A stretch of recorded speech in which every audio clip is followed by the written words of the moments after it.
سلام، اوس هم د 11 بجو خبرونه. 15 طالبان د کندز په چاردرې ولسوالۍ کې په خپل ماین چاودنه کې ووژل شول.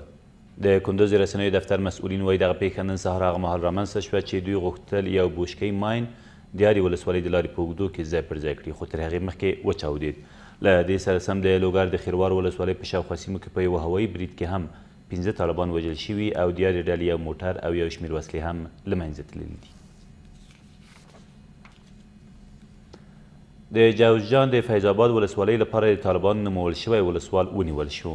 د څارګر ملي ادارې د خبرپاڼې له مخې دغه کس چې مولوي عبیدالله نومیږي او په حنفي مشهور دی، شبرغان ښار ته د ننوتو پر مهال د څارګر ملي ادارې کارکوونکو له لوري تر پیژندنې وروسته نیول شوی دی. ویل کېږي له نیول شوي کسه اوس هم پوښتنې روانې دي. اووه ماشومان د غزني په مقر ولسوالۍ کې په یوې چاودنه کې ووژل شول. د غزني د والي ویاند وایي په دې پیښه کې چې تېره ورځ یادې ولسوالۍ په چمبرانو سیمه کې رامنځته شوي 2 نور ماشومان هم ټپیان شوي دي. د نوموړي په وینا دغه ماین د طالبانو له لوري په یاده سیمه کې ځای پر ځای شوی و، خو طالبانو لا تر اوسه په دې اړه څه نه دي ویلي.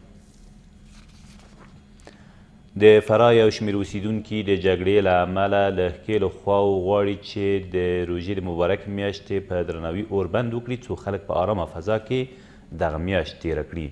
له بل لوري د فراه سیمه ییز مسؤلین وایي په دغه ولایت کې د افغان ځواکونو ټولې اړتیاوې او د تشکیلاتو کمښت پوره کړی او دغه ځواکونه هڅې کوي څو د فراهیانو لپاره ډاډمنه فضا برابره کړي. ویل کېږي د روژې له پیله تر اوسه یوازې په فراه او بادغیس ولایتونو کې د روان نښتو له امله نږدې 50 دولتي سرتیرو ته مرګ ژوبله اوښتې او ویل کېږي د لویدیځ زون په ځینو برخو کې لا هم جګړه روانه ده. تر څه وخته به دا بدبختي وسي، تر څه وخته به دا روژنه وسي؟ ځوانان مو خلاص وه، سبا که د یو بیګانه مملکت په مقابل کې ودرېږي موږ تاسې ځوانان ټول بیا به برته پښیماني کوو چې وایي دا څنګه بدبختي وشي. زموږ تاسې پلانکي ځوانانو ډېر قهرمان کسان مو د لاسه ورکړه، که په هغه خوا کې دي که په دې خوا کې دي، ټوله د بین ولاړه د بل په مقابل کې بیا نسو درېدل، نسو وایي چې ودرېږو. صغیر زیاد داریم، یتیم زیاد داریم. بس است دیگه، جنگ بس است. اقلا نمی ماه مبارک رمضان مد نظر گرفته به این ماه شریف آتش بس بسیار خوب میشه. زموږ اساس تشکیل هم زیاتیږي، امتیاز مو هم ډیریږي او نور مستقیم د مرکز سره زموږ اساس رابطه نور به ستاسو د فرعي ولس حقوق بل ولایت خوړی نشي. رگبار میشه توسط طالب توسط دولاره طالب. این را نشان میده که اینا وحشت دهشت اندازه. اینا نمیخواین صلح و تامین امنیت نمیخواین. او د لوګر یو شمېر اوسیدونکي دغه ولایت د پوهنې په برخه کې له یو شمېر ستونزو سره ټکوي. دوی وایي د ولسوالیو په ګډون په مرکز پلیارام ښار کې لا هم ځینې ښوونځي ودانۍ نه لري او په ډېریو نورو ښوونځیو کې د درسي کتابونو، مسلکي ښوونکو او د څښاک اوبو د نشتون ستونزه لا پر ځای پاتې ده.